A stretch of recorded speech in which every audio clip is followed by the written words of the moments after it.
Fantastic. Hello, everyone. I would like to acknowledge that today we're meeting on the traditional lands of the Ngunnawal people and pay my respects to elders past, present and future. My name is Lou Conway, and it's my pleasure to absolutely welcome you here tonight. Thank you, Mayor Sam Copeland and Deputy Mayor Todd Redwood, and Councillors Paul Gaddes and Dorothy Robinson, who've also joined us. It's an absolute pleasure to have Susan Pond with us from the Royal Society of New South Wales as well. I do have apologies from our Vice-Chancellor, Chris Moran, and also the Honourable Adam Marshall, the MP for Northern Tablelands. We are live streaming tonight's events to a much wider community through the Royal Society of New South Wales, and the event is actually being recorded as well. But we're delighted to actually, through the Royal Society of New South Wales, bring you such a distinguished researcher, entrepreneur, as well as our panellists to a conversation here at Nova. If this is the first time you've been to Nova, it is actually a collaboration between the Armidale Regional Council and the University of New England to really support and grow new enterprise in the region. So many of you will know that this space began as a library and has since 1957 been a safe place to come and learn, to connect with others, to grow ideas and futures. So today the UNE Smart Region Incubator actually has the privilege of working with people who are growing technology and technology-based businesses who are literally creating a different future for our region. And many of these founders are actually in the room tonight. So I encourage you at the end of this evening to actually introduce yourself and meet them. I'm looking at Matt, who's here. We have Vessi Water, I think he's actually joining us online. And it's fantastic to have Sam from Optiway here as well. So the New England has never been shy of innovation. We were the first to grow opium crops in the 1940s when it was actually needed. We traded livestock online 8 years before eBay was even a thing. And it's probably fair to say that Auctions Plus was actually born here 37 years ago and is now the largest trader of livestock in Australia. But we also know that we built the first hydroelectric scheme. We had the first women's refuge outside of Sydney. And of course, the thing that we're also very proud of, the first regional university. So this is our DNA, to be the champions of innovation and to build new economies and community. And the photos that surround you this evening are actually photos of people who are building products and services in our region to kind of build that backbone of our economy. So our communities in Uralla and Armidale have been working on energy transition for decades, it's fair to say, and I'm really pleased that many of these people are actually in the room this evening. So tonight, it is an opportunity for us all to tune into what are into this kind of fast, rapidly evolving electrification process. You know, what are the opportunities that we can really look to grow in this region? And to have the person who is leading photovoltaics in Australia and the world here with us this evening, Professor Renate Egan, is an absolute honour. So how tonight will run, Professor Egan will actually present a keynote address for about 20-25 minutes. Then we will actually move to the panel joining us and actually asking some questions, and then we'll ask some questions from the audience. And I'd just like to remind us, so when we do ask, if you do have questions that we have time for, I'd like you to keep those really short and questions and focused on the topic. We will have multiple forums over time to address, many issues that are arising. So firstly, I would like to invite Professor Susan Pond, AM, who is the President of the Royal Society of New South Wales. So Susan is a distinguished physician, a scientist and an entrepreneur herself. So it's wonderful to have you introducing Renate. Thank you.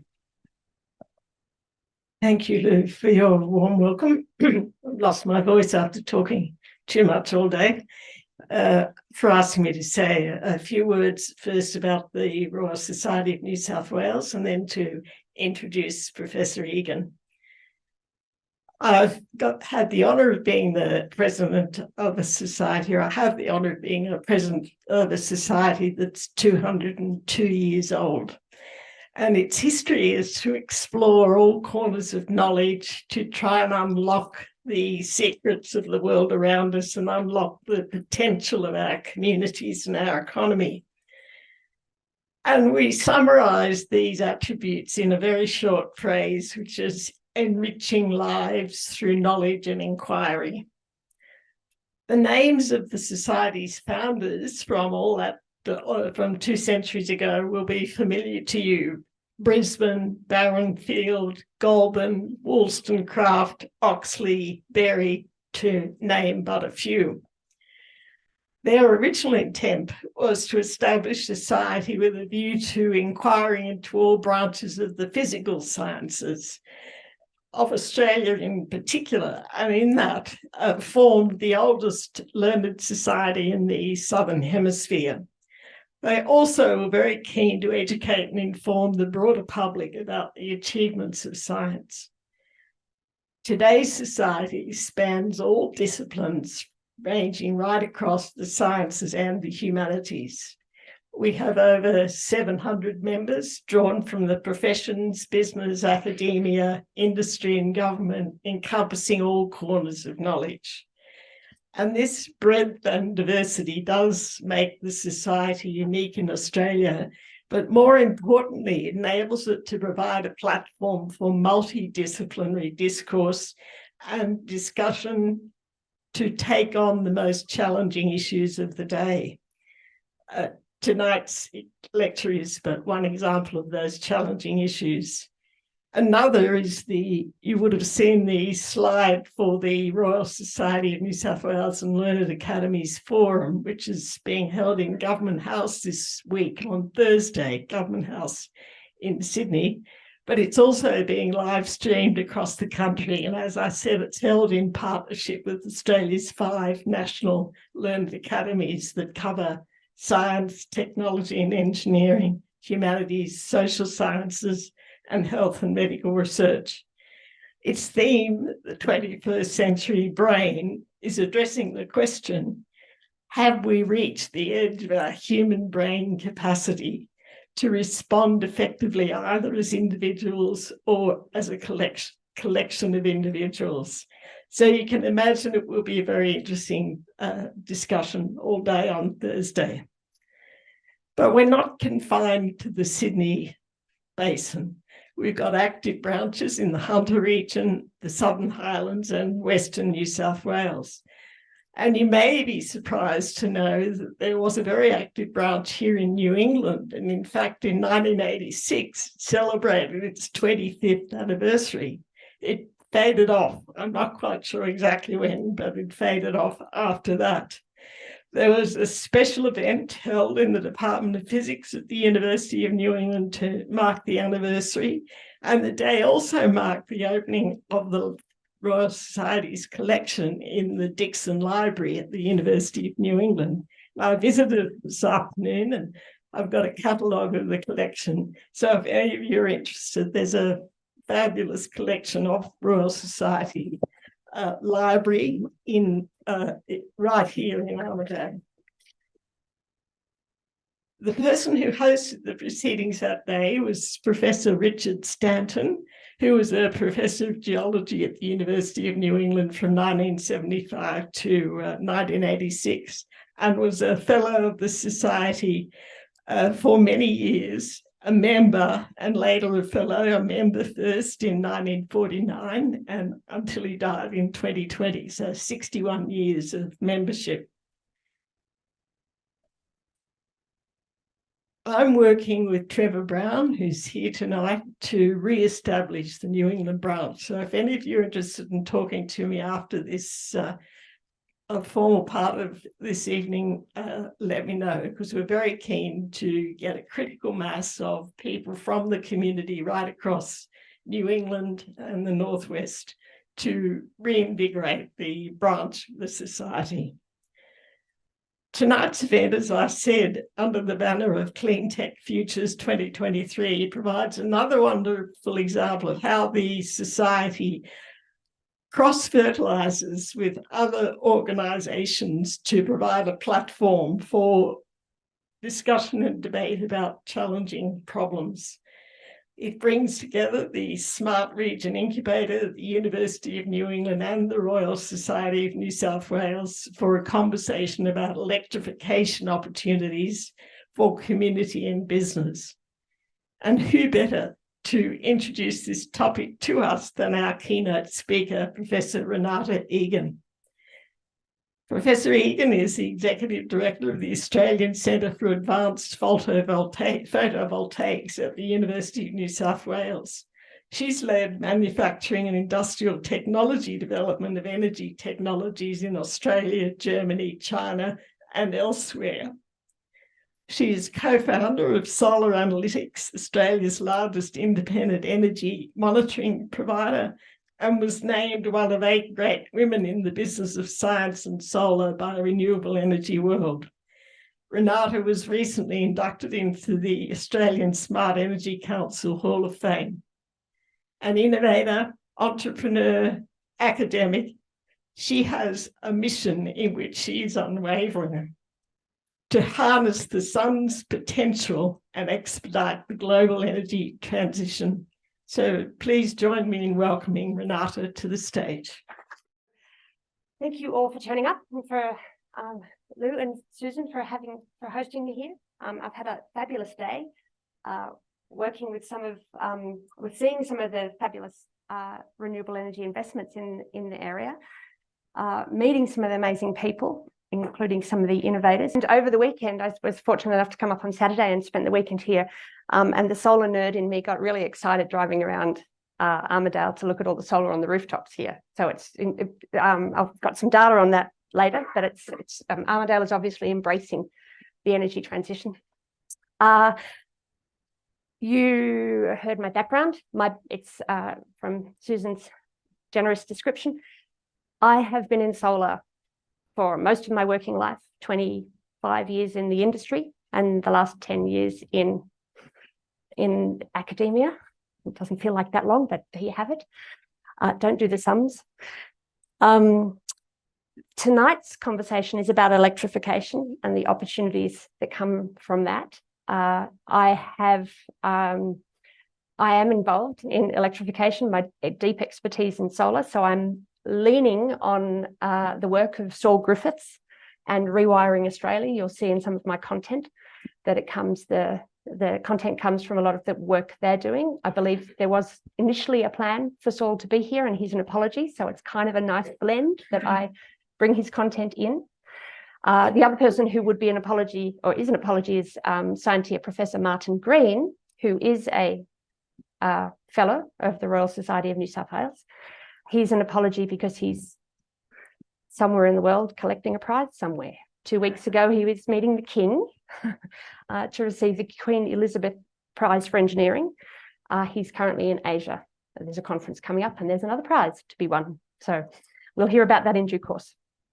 Okay, so let's go through my slides. Am I doing? No, I'm doing slides here.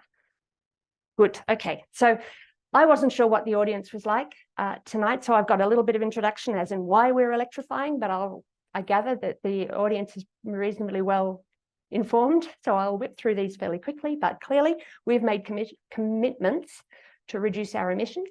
How are we going to reduce our emissions? It moved. Okay, so our emissions are largely made up of that went twice. That's our first one. So our emissions are principally from energy, is where most of our emissions are generated. In energy itself, around 40% are from households. So you and I can make a significant difference to emissions by our actions. In addition, there's commercial, manufacturing and construction.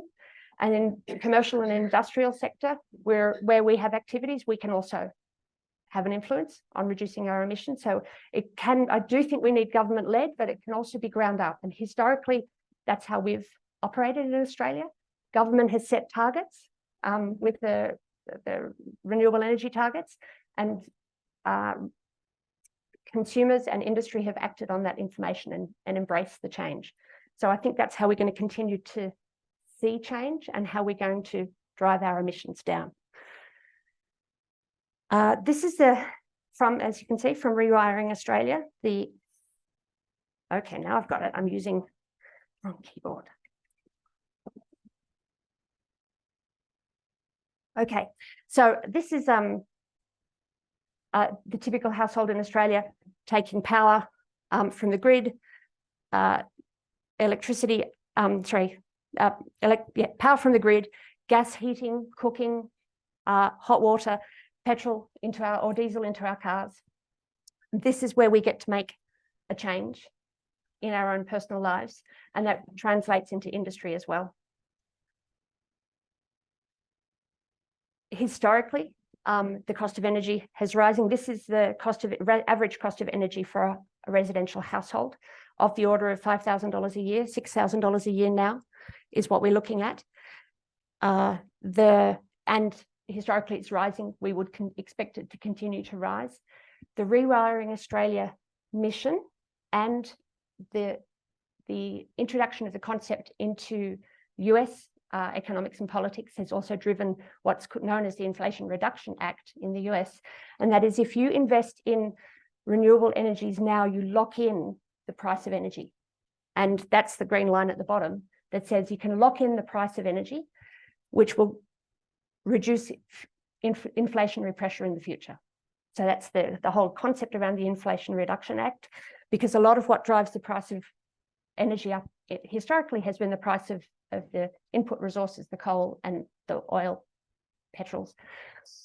So if we can lock in those prices, it doesn't mean that the cost of energy is going to fall, because, and I'll show you that later, delivering energy to us has its own costs. So even if we're generating electricity in a solar farm, it has to be delivered to us. The same thing with the wind farm. So we're not going to have necessarily free energy, but we will be able to lock in some energy costing and have a better understanding about what our energy future looks like.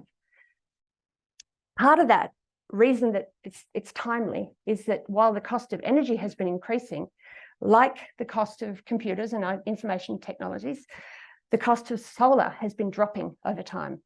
When I started in solar in 1995, it was $20 a watt for a solar panel. It's currently 20 cents a watt. So it's been an incredible drop. It was I'm going to say in 2005, it was $2 a watt. So we saw it drop tenfold in 10 years, and we've seen it drop tenfold in the last 20 years. So, and we do actually expect this cost of solar to continue to drop a little, not as much as it has done historically, because there's materials in there that like glass and aluminium that you can't get that drive the cost down quite so much. As a result of this drop in the price of solar and the incentives that the government has introduced, Australia now leads the world in the amount of solar that we have on our rooftops. Nationwide, 30% of homes in Australia have solar on their rooftops. As a result, 15% of the energy in Australia is now total energy that's averaged out over the entire year is met by solar, and most of that comes from our rooftops. It's phenomenal. So we're 10% roughly of the energy that's in that demand that is being met comes from rooftop solar, around 5% from large scale. We expect that will shift over time. We'll have more large scale solar, and with those numbers, with 30% of solar on rooftops, Australia leads the world in the amount of solar we have per capita. We have well ahead. The next nearest, I think, is Germany and then the Netherlands. And we're at about 1.3 kilowatts per person of solar overall, rooftop and in the field, whereas the rest of the world is less than a kilowatt. So we're streaks ahead, and we're continuing to put it in at a rate that will keep us there. So this map comes from the Australian PV Institute, which uses the government data that documents where solar has gone in as a result of some of the targets that have been set and the incentives that exist. To show you that while this expression, and I'm afraid I don't know where the quote comes from, that the future is here, it's just not evenly distributed, to show you that the little graphics down on the side there show you that as much as 70% of residential rooftops and homes are powered by solar in different areas. In and around Adelaide, it's around 60 and 70%.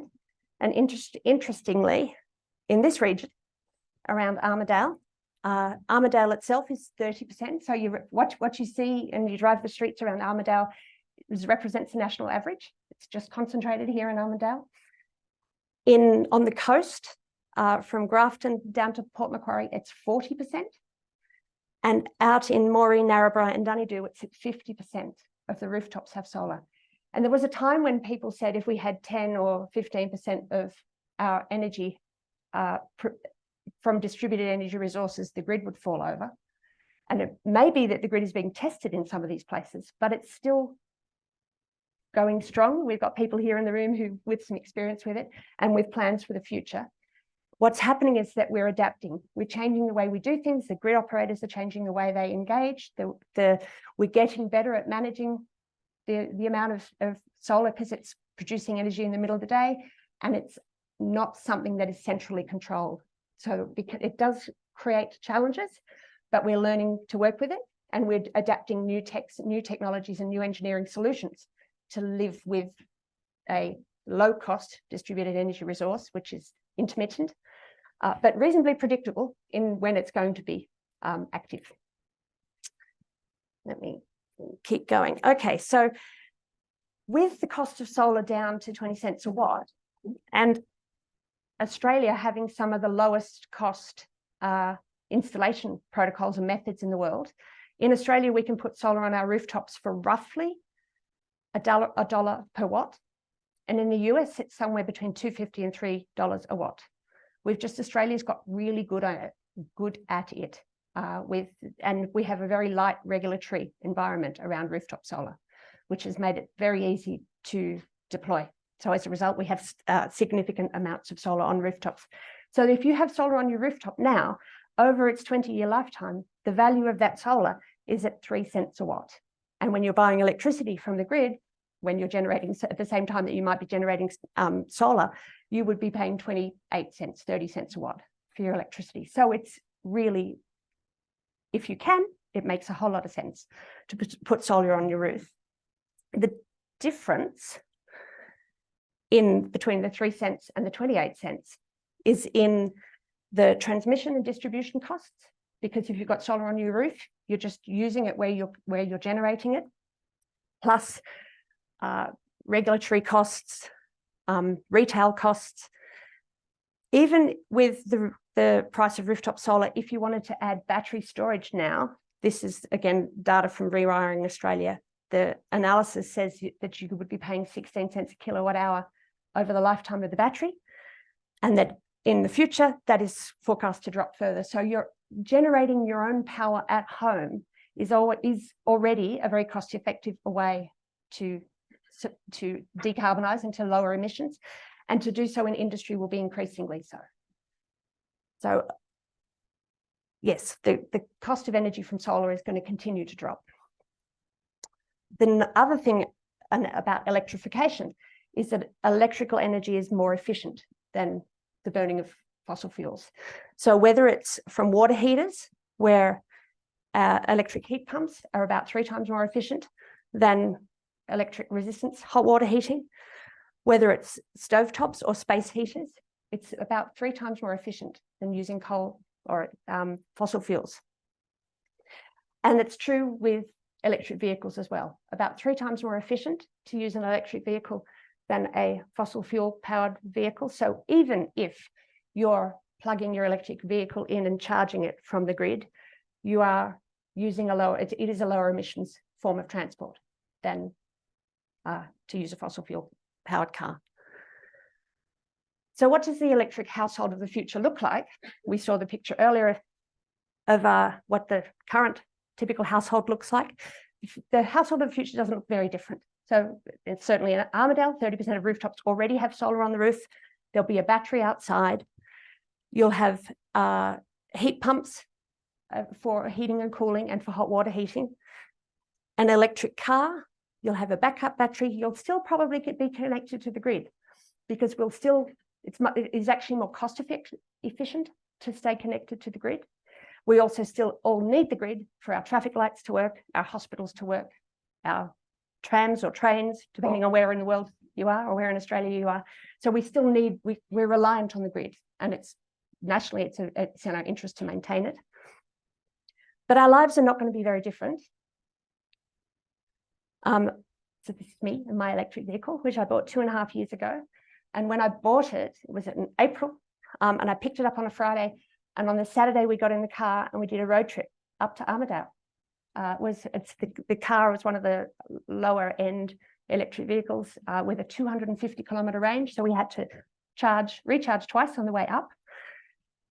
We went up past Dorrigo and then back down the coast over the course of a week. We did 2,500 kilometres, had a fabulous time. It's literally day one. Our life was not any different for having driven an electric vehicle. We can fit 2 bikes in the back and all our luggage for 2 days or for a week away.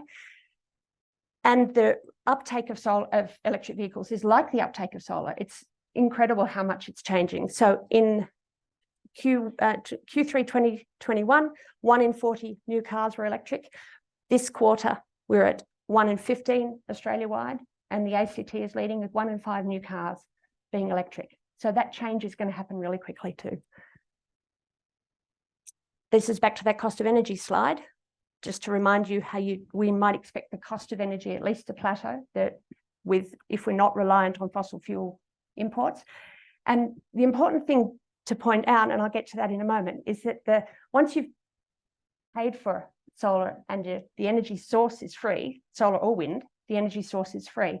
Whereas with the fossil fuels, we are importing not our coal, obviously, but all our petrol fuels, fossil fuel, our petrol and oil, diesel, we're importing all of that. So that the money we spend on transport and the fuels we're using in heating is money that all goes offshore. It doesn't foster communities locally. It's not true of coal. Of course, there are big community resources and businesses around coal in Australia. But we are spending about $2,000 a year per household on petrol for our cars in particular. These were the pictures I took over the weekend. Some of which the top one in particular really caught my eye, because it's just on the climbing a hill. We drove it up it again today. One spot, every house you could see had solar on the roof.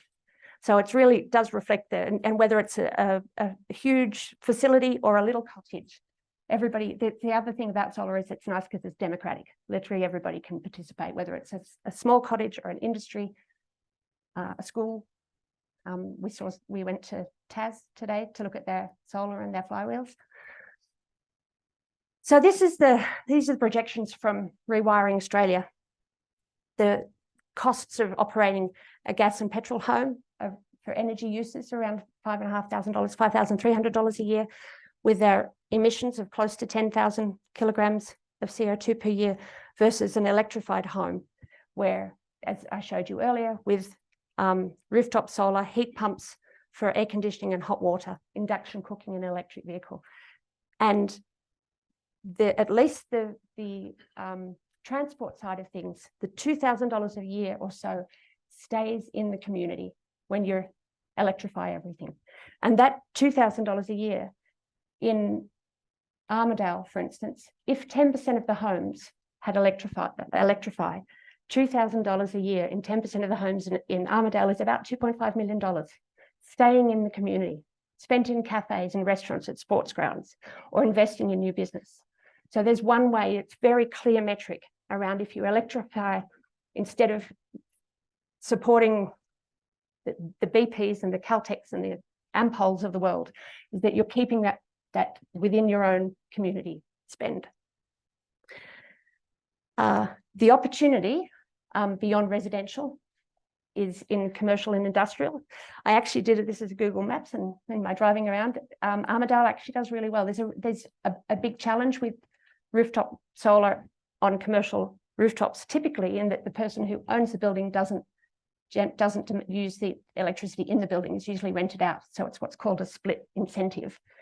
So the person who's motivated to put solar on the roof doesn't own the building. But Armidale actually seems to do fairly well. I expected Aldi would have it because Aldi have the national protocol around putting solar on all their buildings. But I had a look, Dan Murphy's got it, Coles has got it. So and that's just, I'm sure there's others. Forgive me if I've missed you. But and the schools, I see nearly all of the schools have got solar on their roof. So Armidale's really leading on the commercial and industrial space. But you have a look, there's still a lot of rooftops. And it would be nice to find a way to over-generate in some of those locations and share that in the district, either with people who don't own their own homes and can't put solar on their roof, or within the community who can't, in other ways, can't put solar on. There's, we saw today, there's another opportunity locally is to somehow blend renewables with the local industry, in this case, agriculture. The farms that we were out to, this image comes from Tindo, who's Australia's only solar module manufacturer.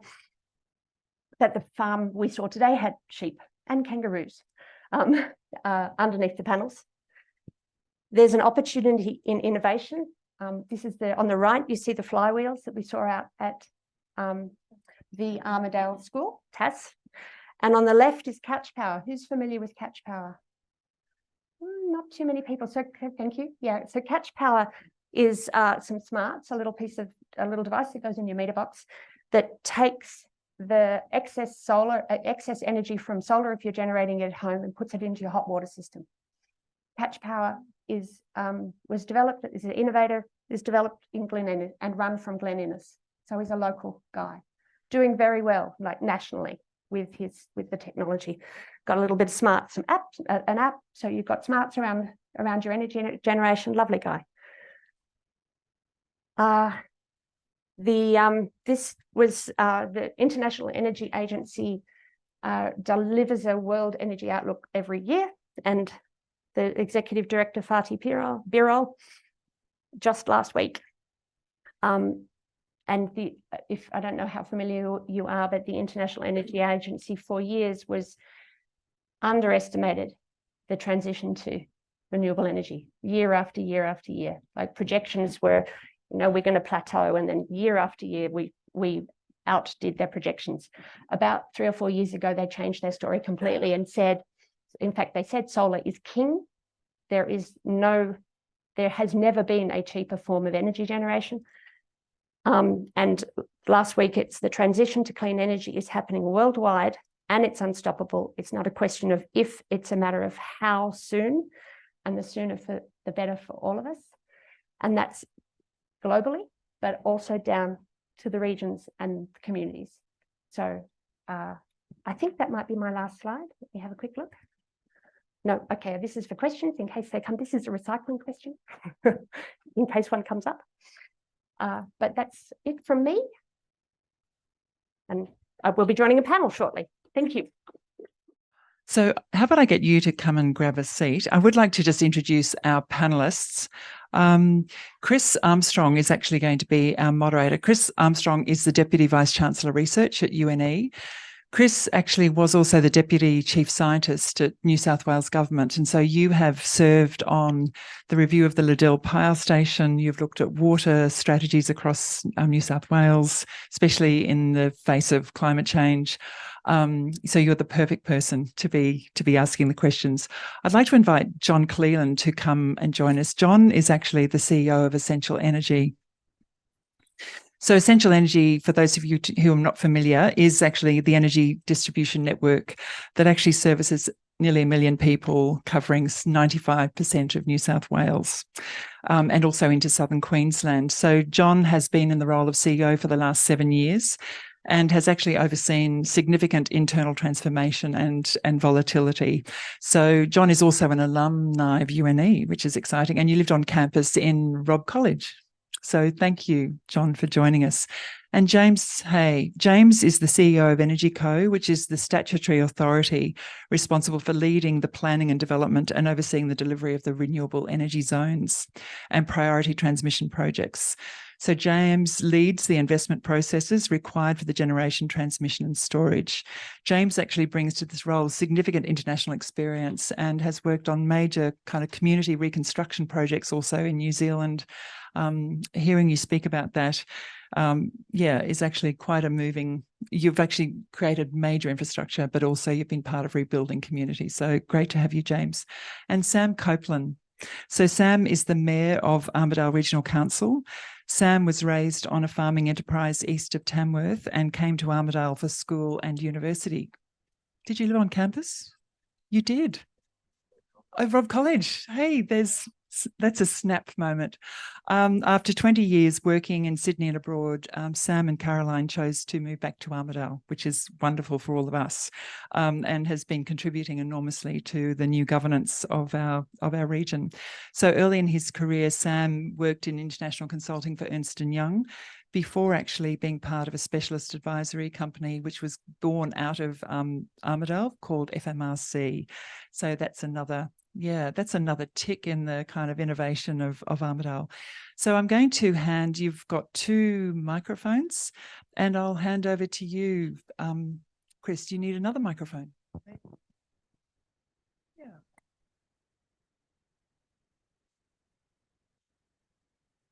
Thanks, Lou. And thank you everyone tonight, either in person or online, for joining. It's really great to see everyone here. As Lou mentioned, I'm the Deputy Vice-Chancellor Research at UNE. I've been in that role for just probably a week over a year. So about this time last year I started, and before that I worked in state government. Over the last 10 years in state government, I worked on a whole range of different topic areas, Liddell, we mentioned, and some climate modelling work, but also on issues like coal seam gas, longwall mining, but also quite a lot on the electricity system. We used to do, and that office still does a report to government every year on the readiness for summer. And more recently, I did a lot of work on renewable energy and also decarbonisation. So a big piece of work that the Chief Scientist and Engineers Office does is on the industry opportunities around decarbonisation. And that covered about 8 different industry sectors and included opportunities out of the Renewable Energy Zone. So thinking about a career change, I thought, how about I'd love to go and work in a university, working with researchers, working on how to translate research into opportunities, into new companies. How about I do it in a renewable energy zone and have the best of both worlds of kind of working on topics that I was really passionate about in government, but actually from the other side, so we could work in the community and see things deployed. So I was really kind of keen to come here, do that kind of work. And I'm really keen to kind of get as much out of kind of this transition, which is happening for our society over the next 20, 30 years, as much as I can for you and for the New England region, but also unashamedly, I'd like to get as much out of the transition for the University of New England as well. So I might just do a bit of a disclaimer at the front. Any good ideas that come out of this discussion, I might borrow and take back to the university because it's such a great opportunity.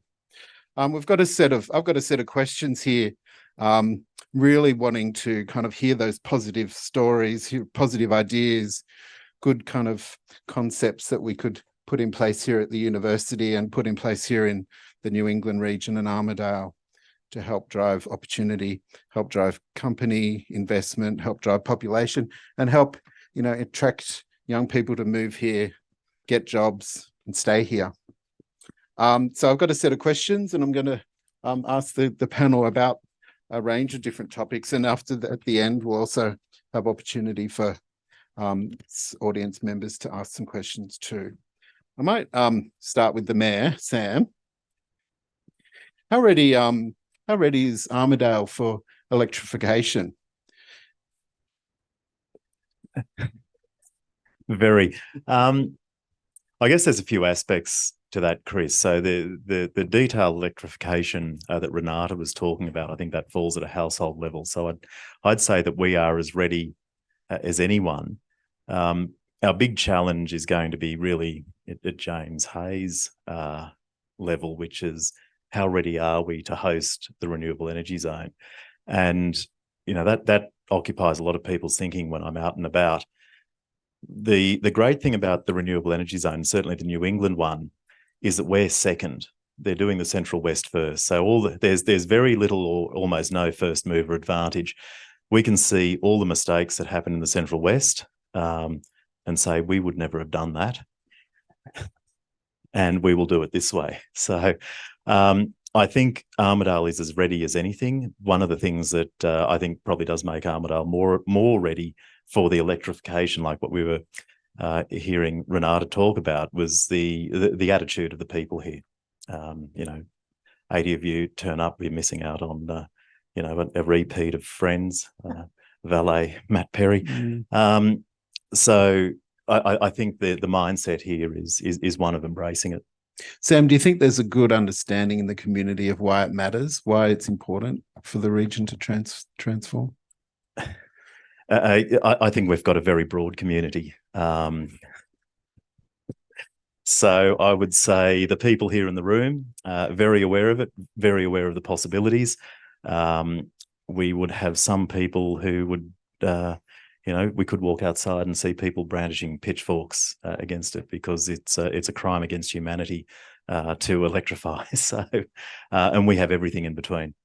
Do you think there's any, this is back to my little pitch about UNE, but do you see any opportunities for further research or further training or different ways to communicate that can help bring the community into a closer understanding of the opportunities? Yeah, Chris, there are always ways to do that, and always good ideas. What I have noticed, particularly in my role, I get a lot of advice on what I could be doing, and that's wonderful. So we are very good at thinking about what other people can do. So you've given me the opening. So I would have to say, yes, I think UNE can do a lot. I would like to see, I would like to see UNE be at the forefront of renewable energy, thinking about recycling, doing, offering Renate here more money than she'd earn in Sydney, because she clearly loves it, and having that sort of research, here would make a hell of a lot of sense to me. So, in terms of getting the information out and the benefits of it, I think if you want to know, you probably know. If you want to stick your fingers in your ear and go la la la la la and pretend it doesn't exist, we've got plenty of opportunity for people to do that as well. Great, thanks. I might ask John if you could pass the microphone over. John, you're the CEO of Essential Energy, and you're responsible for poles and wires as a distribution company, not a transmission company. Can you tell us about your role and what you see as the opportunities around innovation? Sure, thanks, Chris, and a pleasure to be here with you all tonight. Distribution will play a very important role in the energy transition, and obviously plays a very important role in economic enablement across regional, rural, remote New South Wales today. So Essential Energy covers some 737,000 square kilometres of New South Wales, or 95% of the state, and as Lou said, parts of southern Queensland as well. We have about 190,000 kilometres of overhead line. 2,300 of that is 132 kilovolt line, which is very prospective for the connection of renewables. And another 7,500 is 66 kilovolt line, which is likewise very prospective for the connection of renewables. We are a roughly 2.6 or 2.5 gig peak load network. So the peak load, and our peak load has traditionally been in summer. It's now increasingly in winter, and we're seeing around about a 2.5 gig peak load, and that compares to around 12.5 gig for New South Wales in total. But that 2.5 gig of peak load is compared to today 1.8 gig of installed rooftop solar capacity and about 1.5 gig of utility scale wind and solar across our network. And there is the prospect of significantly more renewables to come onto the system. So Renate referred to 10% of Australia's energy mix coming from rooftop solar, or an energy supply coming from rooftop solar today. That number is reasonably expected to double.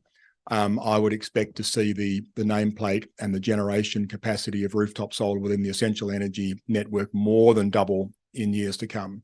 And so distribution networks will clearly play a very important role in the energy transition.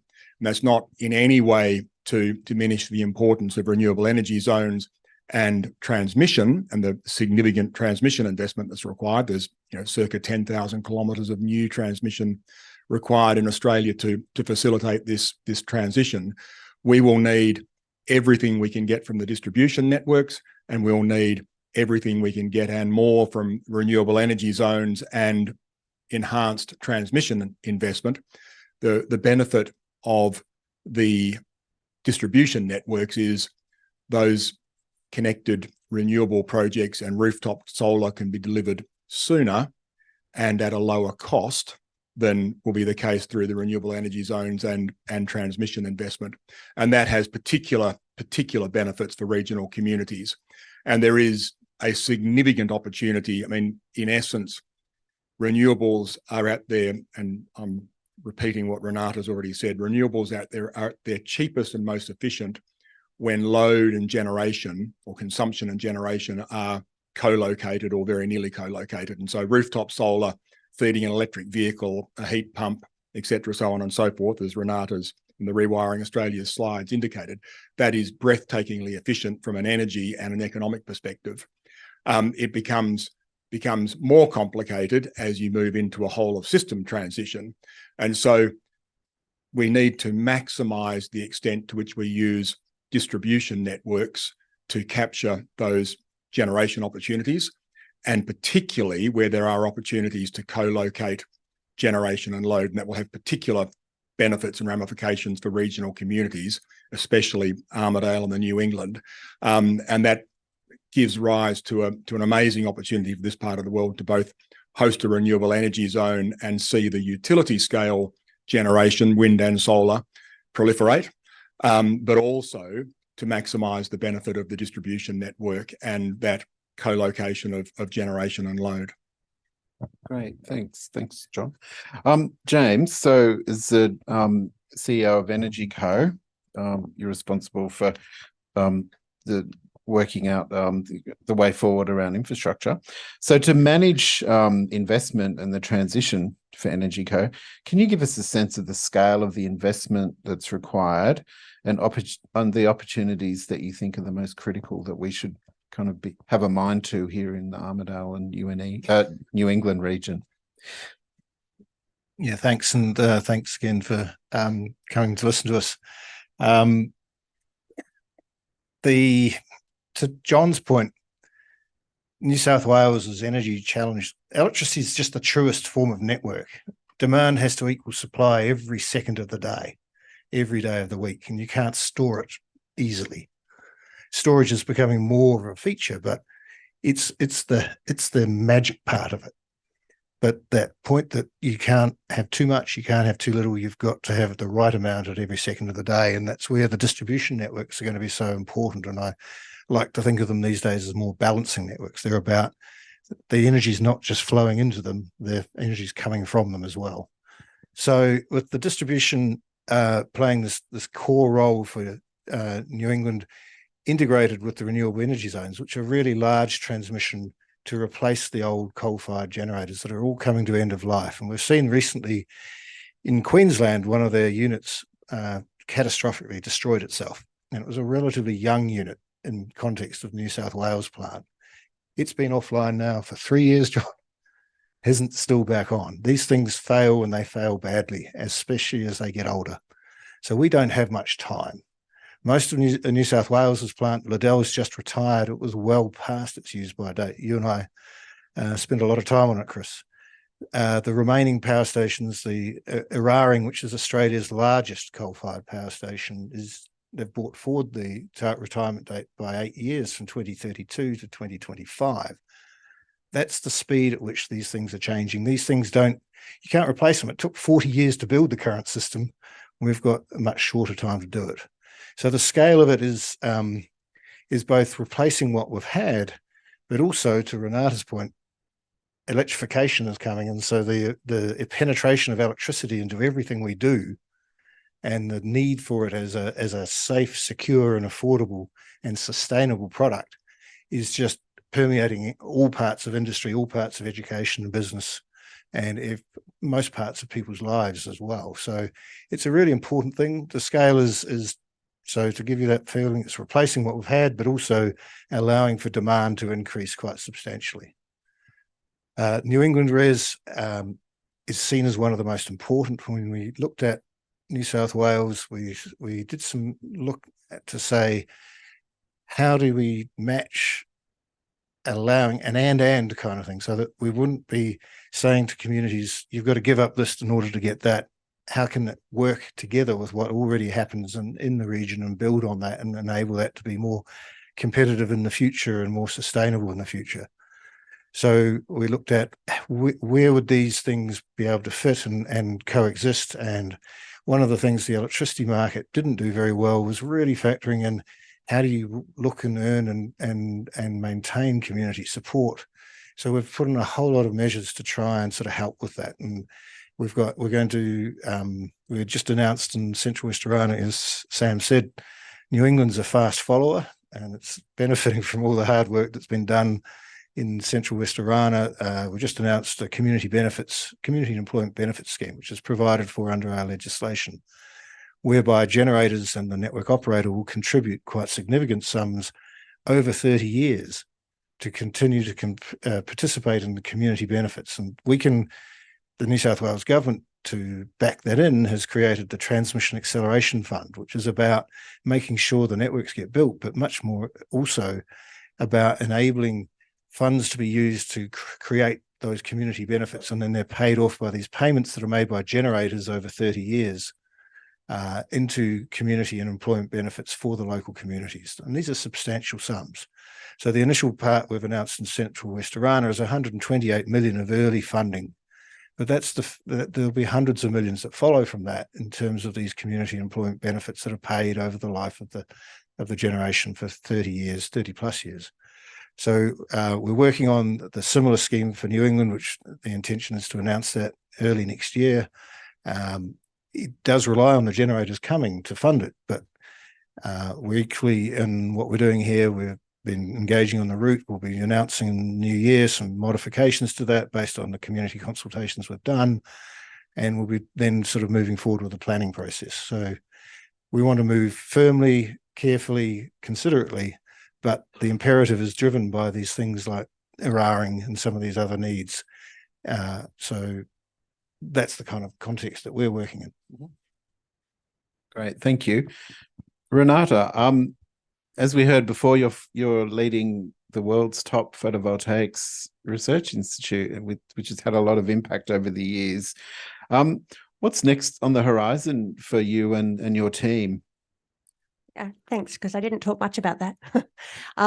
So we have been leading solar research worldwide since the 70s, when Martin Green first started the work.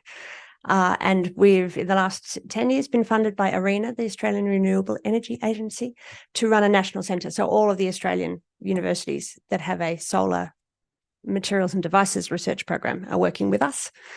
And we've funded out to 2030 to work on that program of work. And we're driven by ARENA to target higher performance and lower cost solar, which is what we've always been driven to do.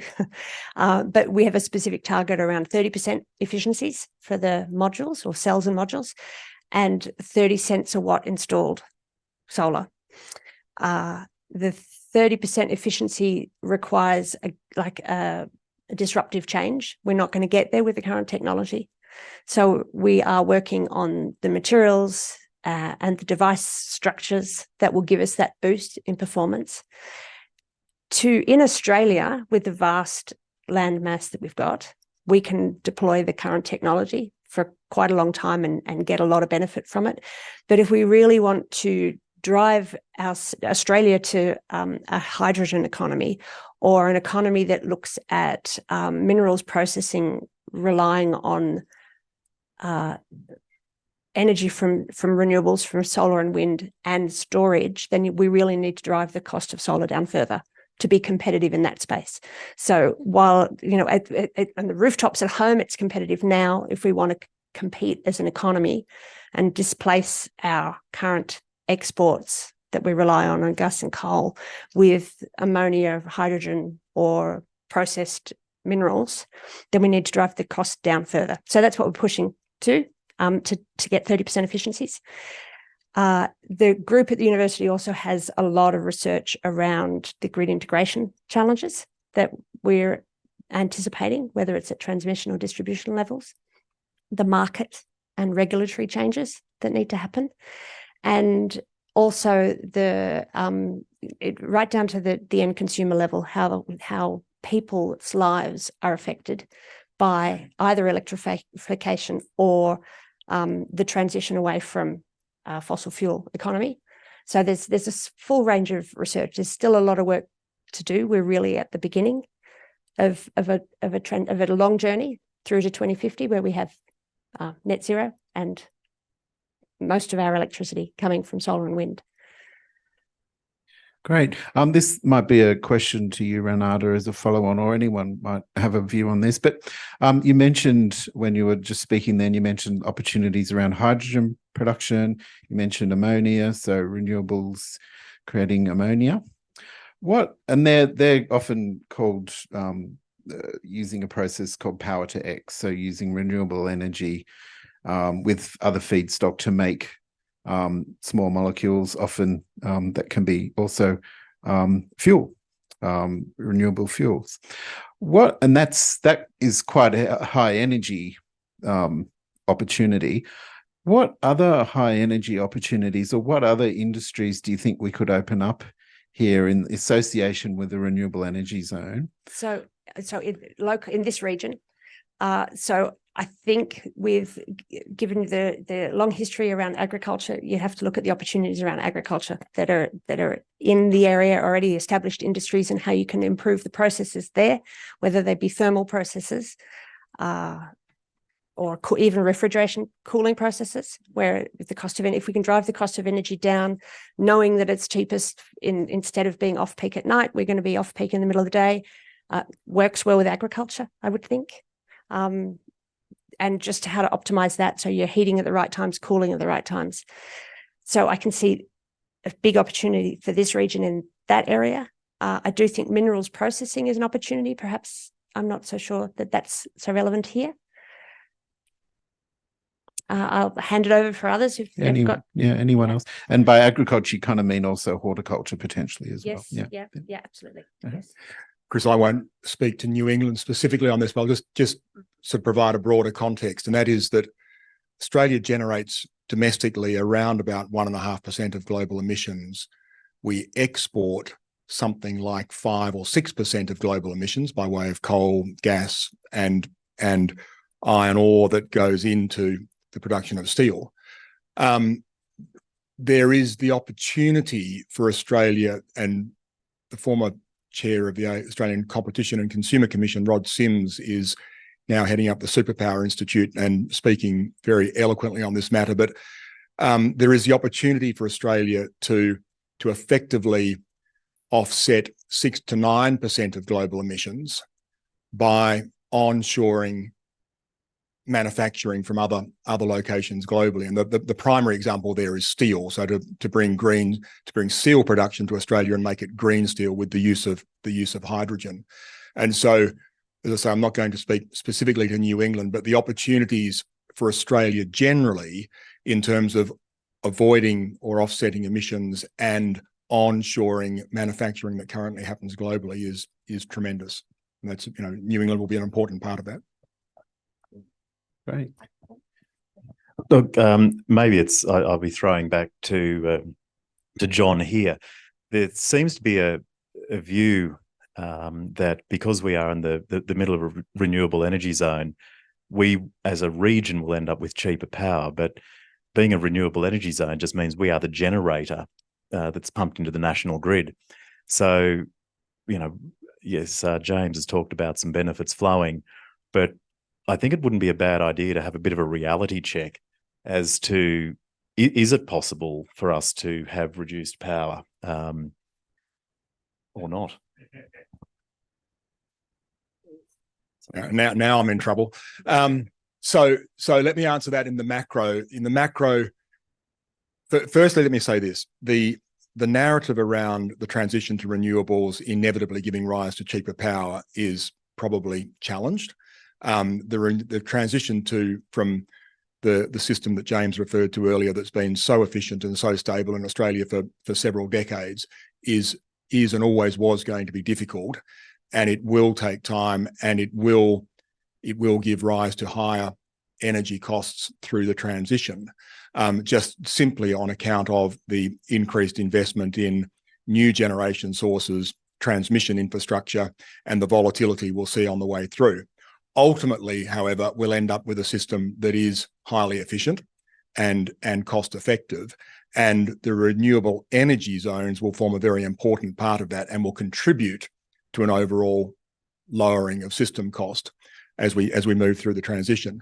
But as I referenced earlier, for areas like Armidale and the New England, there is the opportunity for industry to proliferate potentially off the back of the renewable energy zones. So that would be industries with very large loads, because the renewable energy zones will feed into very large transmission infrastructure, which will go into the main transmission grid and ultimately predominantly serve the major population centres of Sydney, and in the case of Victoria, Melbourne.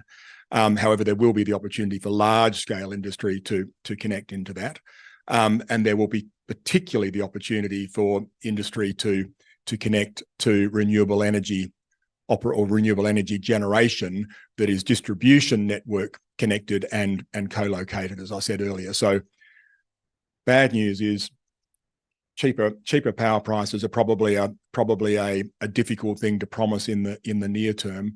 Ultimately, the system will be in a much better place, and there will be opportunities for regional communities, and particularly those associated with RESs. And the other, James is probably much better placed to speak to this than I, but the other point, of course, is that the renewable energy zones in and of themselves will give rise to significant regional investment and economic activity, which will be a positive. Might just touch on that. The main guide that everyone uses in Australia for the future price of energy is the CSIRO Gen Cost research, and Chris is very familiar with that. That still shows that of all the choices, we've got no choice but to replace the existing fleet, because, as I explained, they're coming to the end of their life. And so there are choices to renew coal, there are choices to go to gas, there are choices to go to nuclear. Some of those choices aren't available yet. Nuclear is not available. Small modular nuclear, you'll hear a lot about it. There's not one single one of those in the world deployed. So they're not there. That might be a choice for Australia in the future. Who knows? Offshore wind, you hear a lot about that. It's still in development, in deep water application, which would be required for New South Wales, because we don't have any shallow water.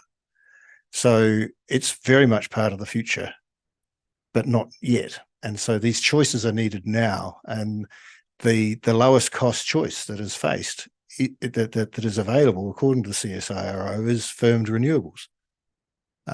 So if you were to replace the coal, it would be more expensive than that, even without pricing carbon. So it's the best choice we've got for this decade, when the need is now.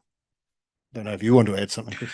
Well, actually, that's a perfect segue into the next question I was going to ask, which is, what does the energy system look like in 50 years? Assuming that we're on the road that we look like we're on, what does it look like in 50 years from now? There's a slide that we do have which shows, the Australian energy market operator's view of the mix of generation you'll see. That is AEMO's view of how the generation mix will look in 2040, I think it is. Because over time, I think with the way that the grid is moving, we are going to be moving energy from liquid fuel onto the electricity system. If we develop a hydrogen industry, that will be energy heavy as well. So there'll be a lot of opportunity around electricity generation. Number 3, Lou. That one. So that's showing, for those who can't read the small, it's showing out to 2043. The top band is rooftop solar. So the sort of the mustard color is rooftop solar, and that's showing as a percentage of total generation.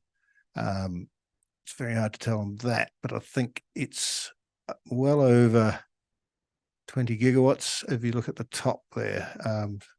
So I'm just trying to remain it. The second yellow is large scale solar, green is large scale wind, and then you see the other capacity, and the black is the coal on the bottom, just fading away by 2040. So that gives you an idea of the generation mix that will be, and so Renate and John have talked very much about that mustard band, and that could well be bigger. But the challenge with that is making it smart. So it's not just dumping it in energy into the grid at the middle of the day. It's being able to store and be able to dispatch that in the evenings. But this is the Australian Energy Market Operator's view of just the contribution each of those generation forms will take. John, you might want to pick up the story. Sure, and just a quick comment on this slide. Obviously, these are nameplate generation capacities. They're not the actual proportion of electrons or the overall generation mix that will come from each of these sources.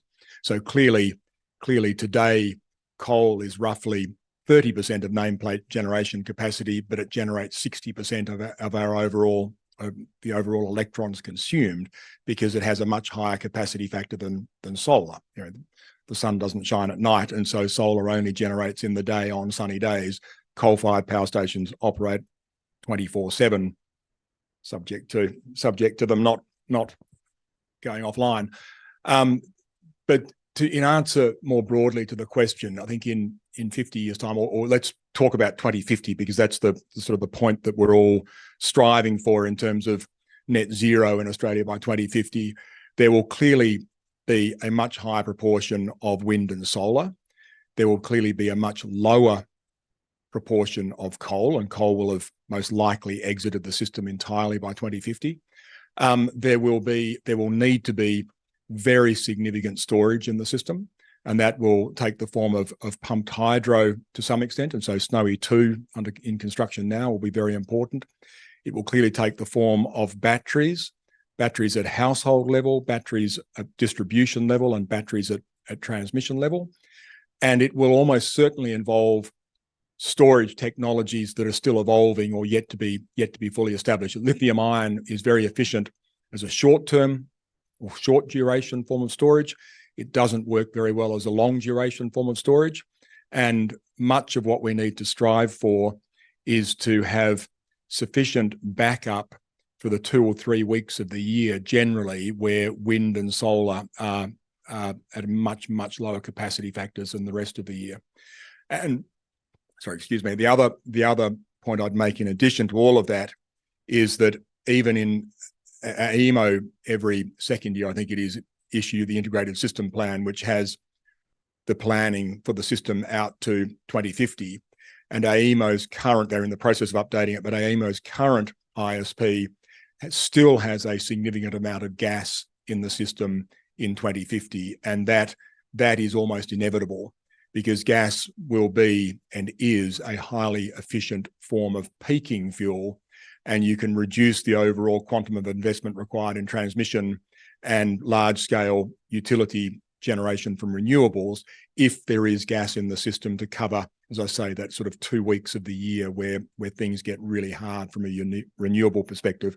And also, gas will be in the system for years to come to supply those hard-to-abate industrial loads, so those loads that need large amounts of heat, so brick kilns and such like. In time, hydrogen may well be hydrogen and other generation sources or technologies will be a replacement, but that all of those are yet to be proven, both from a sort of efficacy or an economic perspective. And so gas will remain part of the mix. Sorry, that was a ramble, Chris, but No, hopefully that's fantastic. I might check with Renate. What does the world look like in photovoltaic innovation in 2050? My goodness. Probably to the consumer, not very different. I mean, there'll be flat plate modules will be a predominant source of energy and manufacturing. I do think that given that the market here for solar is going to be significant, there's an opportunity to start some local manufacturing. And it might only be the module assembly, but with that, so the cells might come from somewhere else in the world, but the glass and the aluminium can come from here. And the module assembly can happen here, might as well, close to where it's going to be deployed. They'll also, in theory, solar it's designed for a 25-year lifetime. That's the design criteria is that it should be producing 90% of the power that it was designed for in 25 years' time. So probably still, it would be sensible just to leave it there and let it keep operating.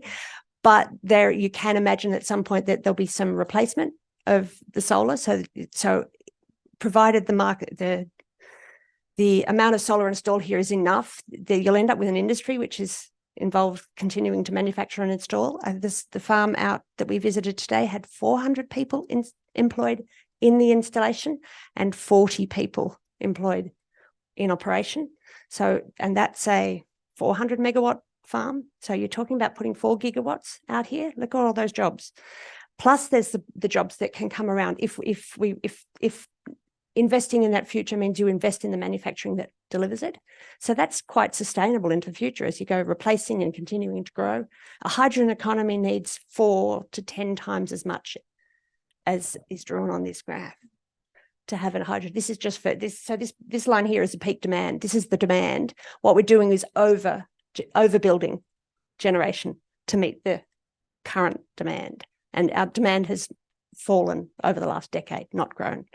It'll grow because of the electric vehicles, but otherwise, we're actually overbuilding and we will continue to do so. So I think the future, and then there's the question of, and I don't know the answer to this is the, into the future visions, solar everywhere, flexible solar on windows, solar on cars. We're doing tests on all of those things. So, yep, yes, all sorts of applications. It's always a cost benefit analysis, and I'm not going to say that that's going to happen, but we're looking at it. And solar recycling? Absolutely, recycling the modules, and again, that can be local industry. You're not going to be shipping those modules very far because that's a cost. We have to try and optimize the value we extract from the modules. Maybe recycle them. Yeah, so there's local manufacturing opportunities in the long run. There's recycling opportunities, again, 10, 20 years away. But there's this whole new economy emerging from the energy transition. Great.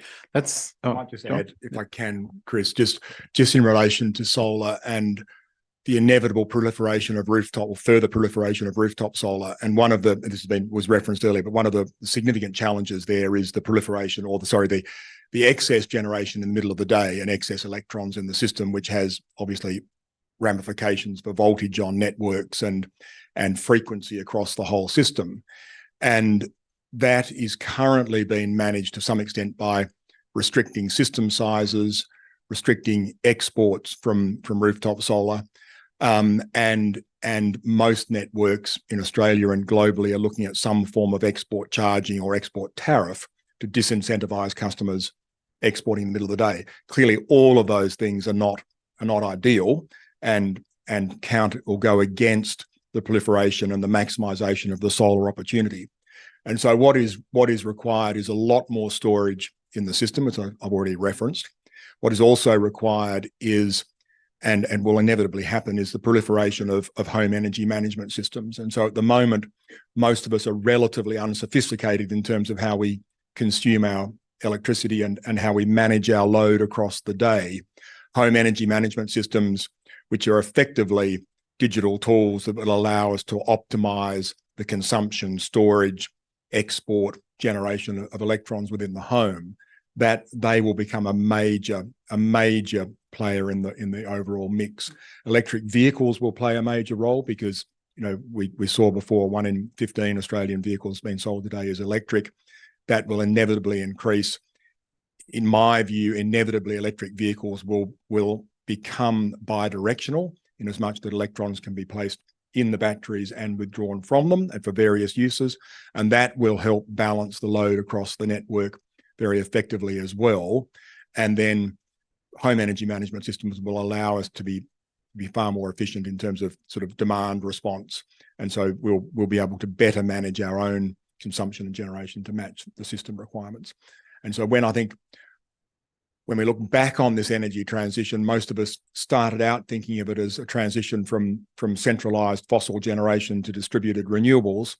When we look back on it, we'll realize that as much as anything, it was a digital transition, and digitization and artificial intelligence will play a really major role in the optimization of the system and allow for the sort of the proliferation of rooftop solar and the electrification of homes that Renate spoke to earlier and is so well explained by Rewiring Australia.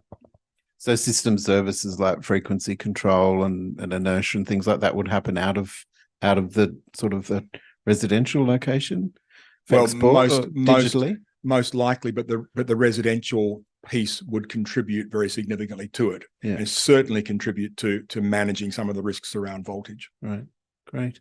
I'll just check if we have time for a couple of audience questions. Do we? Yeah. Can I just check if anyone has any questions? I think we've got a roving microphone. Thank you, Chris. I'll try without it. The moment the government collects 46 cents, I think, per litre on every bit of liquid fuel that's sold. And that goes to state and mostly to federal, but also to state. They must be scratching their head working out how they're going to work around this, because as the uptake of electric vehicles accelerates, they're going to end up with a very big headache. Does anyone know what form of Panadol they're going to take for this headache they're going to get? Anybody else on the panel drive an electric vehicle? No. Okay, so let me answer as an electric vehicle driver. One of the beauties of being an electric vehicle driver, I haven't been in a petrol station in 2.5 years. You have no idea. It's really refreshing. They're not very nice places. But I don't have I would think that there should be a user charge on your registration that is kilometre based. It's however, and linked to the weight of your vehicle. That's it's simple. And then everybody would pay it, whether you were driving a petrol vehicle, and take away the 46 cents, right? That's, for me, would be a simple solution. Electric vehicle drivers do not feel they should have the road for free just because they bought an electric vehicle. That's my perspective, and it will need a change. And the Victorians didn't get it right, but it's it's manageable. I don't see a problem, but it absolutely needs change. Anybody else?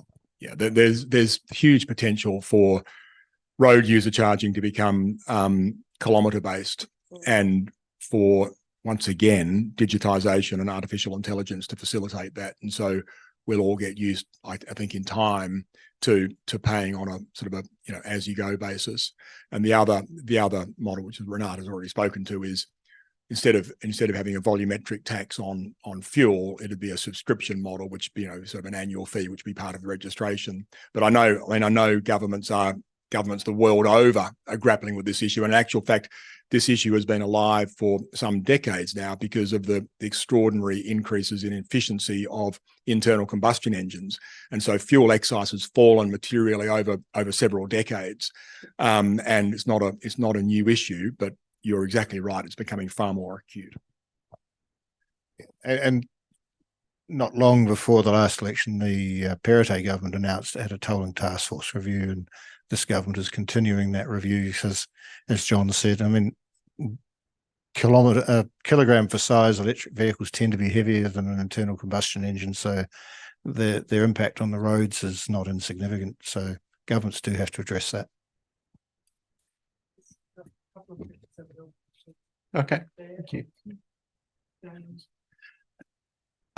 Chris and to the panel, going back to a question that Sam, you asked in terms of how can the power cost be, or the power cheaper here if we've got the renewable energy. I believe Saul Griffiths some years ago were talking about microgrids.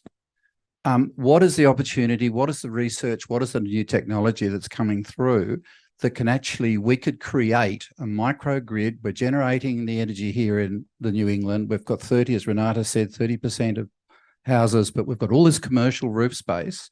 How can we maximize the generation of that power, contain it within the region and distribute it at a lower cost per kilowatt to the community? So great question. And microgrids will clearly be part of the energy landscape going forward.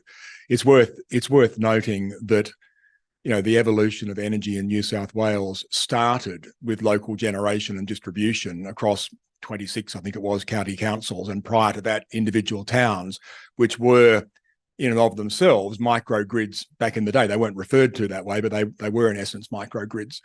And so clearly there will be, and there are already, Lockhart in southern New South Wales has been working for some time on a microgrid concept. And so there will absolutely be that opportunity. And it goes to what I referred to earlier in terms of the benefit of co-locating generation and load. The opportunity for microgrids is to remain grid connected and therefore manage that sort of challenge of peak load, and particularly at times when the sun's not generating, and also probably more importantly to export and monetize excess energy that the microgrid generates through most of the year.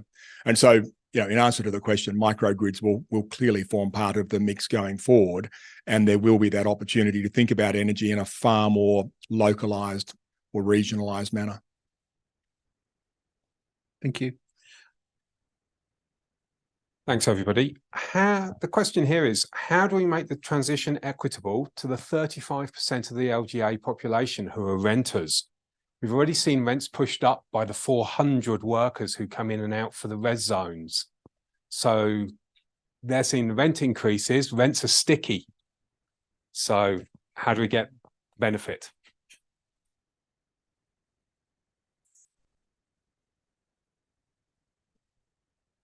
I'm just trying to think the answer to that. One of the things that we're doing with the renewable energy zones is the coordination of the work around both the generation transmission investment. So we are looking at accommodation strategies, which will also take some of the pressure off the local accommodation.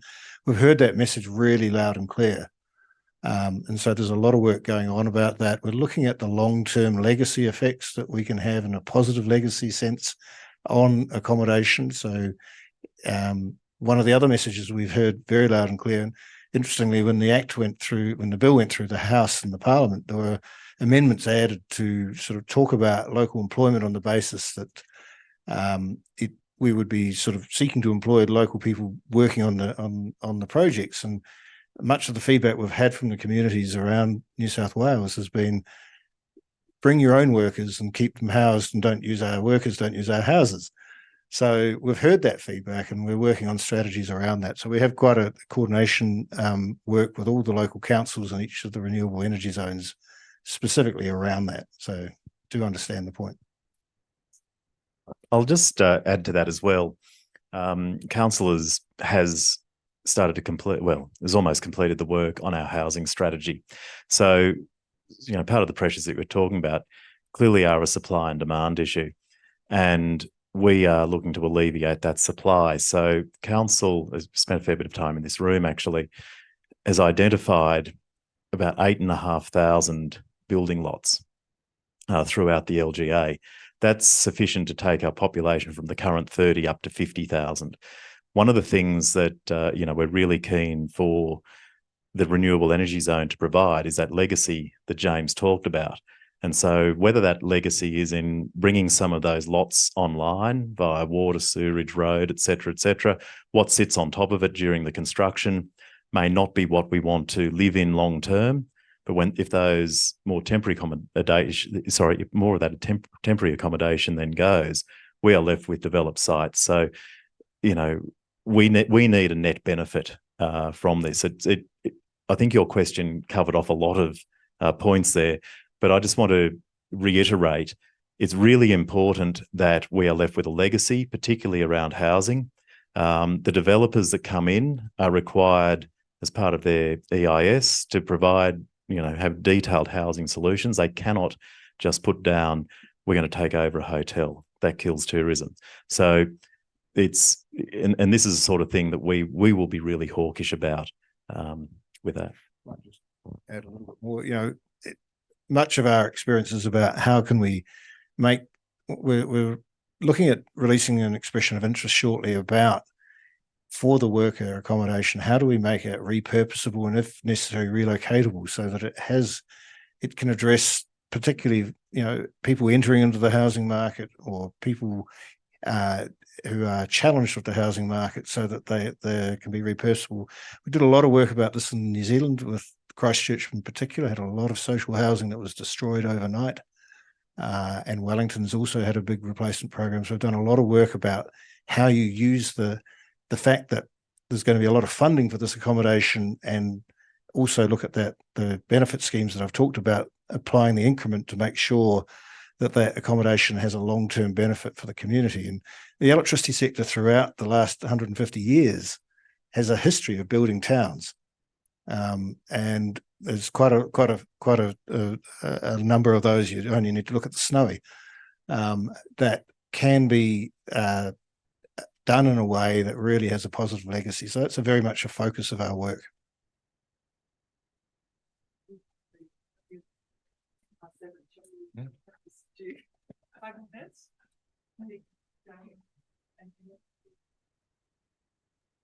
Thanks, Renata, for a really wonderful presentation and all of the panel and the questions too. You mentioned that you thought you might have a question about compost. So I have a question about compost. Armidale City Council has a fantastic city to soil composting initiative, and the University of New England has some fabulous soil scientists. So tell us about electrified compost. Wow, I think I said recycling. Well, all I can think of, no, I honestly don't have it. I've not considered electrified compost. So there is, if there's a temperature control piece in there, then, right. And then there's the, collecting the methane off the process. Compost is probably a source of generation. Yeah, that's isn't it? right. So, controlling source the methane emissions and collecting them and turning them into biomass that I can see as an outcome. I'm going to have to put my thinking hat on other than that, though. My slide was about, because the question about recycling of solar panels comes up all the time because it's, it's a real challenge, and we make solar panels so they last. So I can tell you they're really hard to take apart. That's why, but the slide I had was indicating the volumes of solar waste that we're anticipating with reference to other sources of waste, showing that it's relatively small. It's not a problem. It's a problem we acknowledge, but it's also not the biggest waste problem we have. So does anybody else have an answer about organic? I'll just add a bit about organic. So we do quite a bit at UNE on waste management, including animal, livestock waste, chicken, other livestock as well. So we're really interested in how we can better use that. Whether we can, extract the chemicals out of it to reuse in other applications, or how we can better use that waste to improve soil. So I think it's quite insightful. Yep. Oh, okay. Thank you. Yep. So we have a question from Peter Baum online. Thank you, Peter, for joining us. The comment is, please comment on the assertion that solar will not provide a reliable base load of electricity on days when the sun is not shining. Renata. So when the sun is not shining, solar does not produce electricity. So I don't have a problem answering that question. What we do is plan for that. Know that, we have a bigger problem when the sun doesn't, shine for many days. Or it stops coming up, then we have a much bigger problem. But assuming that the sun's going to keep coming up and that there's some predictability about that, we can plan for it. And we plan for that by planning for storage, driving down the cost of solar. Initially, when solar was $20 a watt, we thought we've got to get it to $1 a watt because then we can compete with coal-fired generation. So we got it to $1 a watt, and then that wasn't good enough. We need to drive it down to 10 cents a watt because then you can add, in fact, 20 cents a watt. You can add storage and compete with coal-fired generation. So we're there. We're 20 cents a watt, and you can add storage. And when you've added the storage, you can manage the days when the sun doesn't come up, and well, sorry, it still comes up, but it's cloudy, or you have days in a row where it's cloudy, and same thing with wind. There are days when it's very still for a very long time. So we need this short generation storage, a short-term storage, and we need a long-term storage.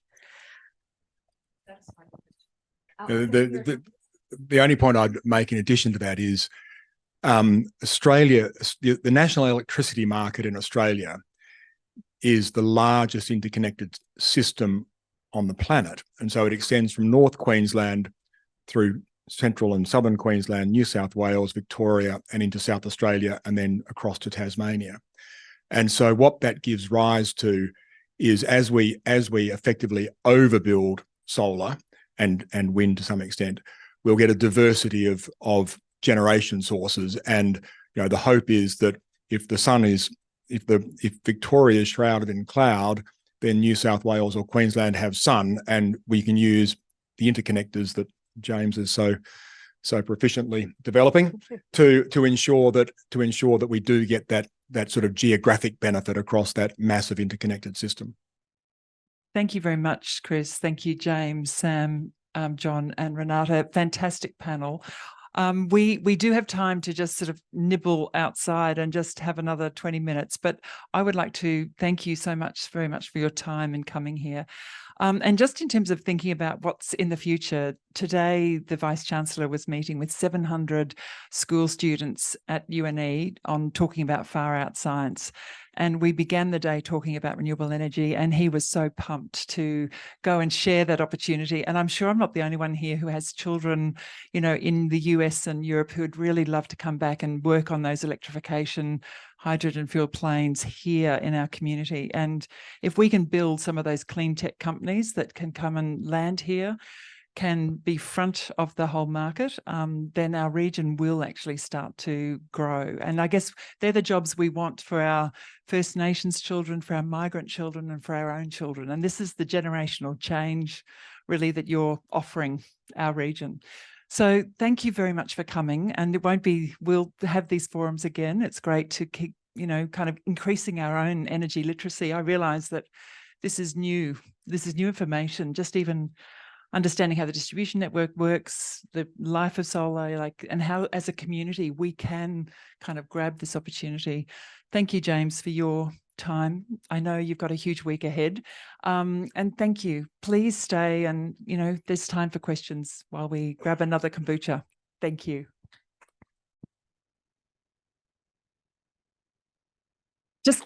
And finally, thank you so much to the Royal Society and to Susan. Thank you.